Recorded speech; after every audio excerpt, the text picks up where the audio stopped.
Salut à tous et bienvenue sur PyLab. Aujourd'hui, compilation de mes deux défis de code, créer une IA qui joue aux échecs en Python en moins de 15 minutes, partie 1 et 2. Ok, objectif du jour, créer une IA qui joue aux échecs en moins de 15 minutes. Le but c'est donc de créer en Python from scratch une IA capable de jouer aux échecs le mieux possible. Au bout des 15 minutes, je l'inscrirai sur chess.com et je verrai quel elo elle arrive à atteindre. Bon, pour commencer, il me faut un bon IDE. Je prends PyCharm, je l'ouvre, je crée mon premier fichier. J'initialise la surface d'affichage et une boucle de jeu minimale. Je crée une variable pour stocker le plateau. Je crée aussi une fonction pour associer le nom des pièces à leur image, ainsi que deux variables pour stocker la couleur des cases. J'ajoute l'affichage du plateau dans la boucle de jeu. Je simplifie temporairement le plateau le temps de régler l'IA, et j'intègre le déplacement du pion. Enfin, on crée le déplacement de l'IA, pour l'instant aléatoire. On définit ce qu'est un coup, on rebascule sur un plateau complet, et on ajoute ensuite le mouvement de toutes les pièces, le pion, la tour, le fou, la dame, le cavalier et le roi. Pour l'instant, l'IA choisit un coup au hasard. Parfait, mais il manque certaines règles des échecs telles que le roc, l'échec, le mat. On ajoute donc les fonctions de base pour que l'IA respecte toutes les règles, telles que trouver le roi, le roc, la prise en passant, vérifier si le roi ou une autre pièce est menacée, et on met à jour la génération des mouvements légaux et le début de la boucle de jeu. Bien, la partie est aléatoire mais respecte toutes les règles. Ensuite, il faut qu'un humain puisse jouer. On initie des variables qui contiennent les couleurs des cases sélectionnées, une fonction pour pouvoir jouer un coup, et on modifie la game loop pour détecter les touches pressées.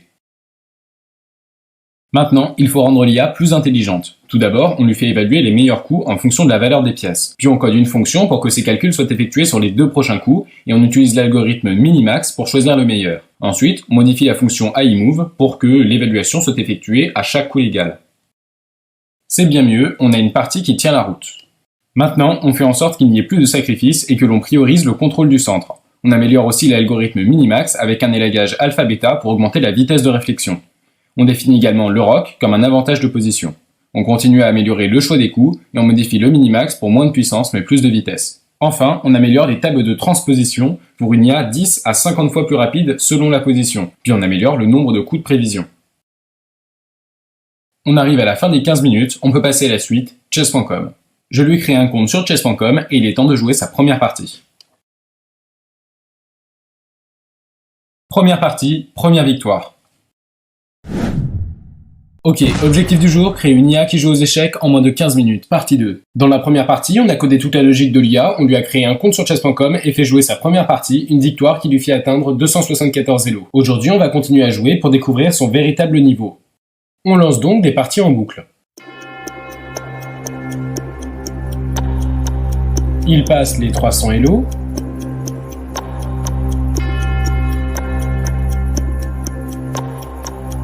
Puis les 400, puis les 500, puis les 600, puis les 700, puis les 800, puis les 900, quand soudain, après de nombreuses parties, mon compte est supprimé pour utilisation de bots. Logique.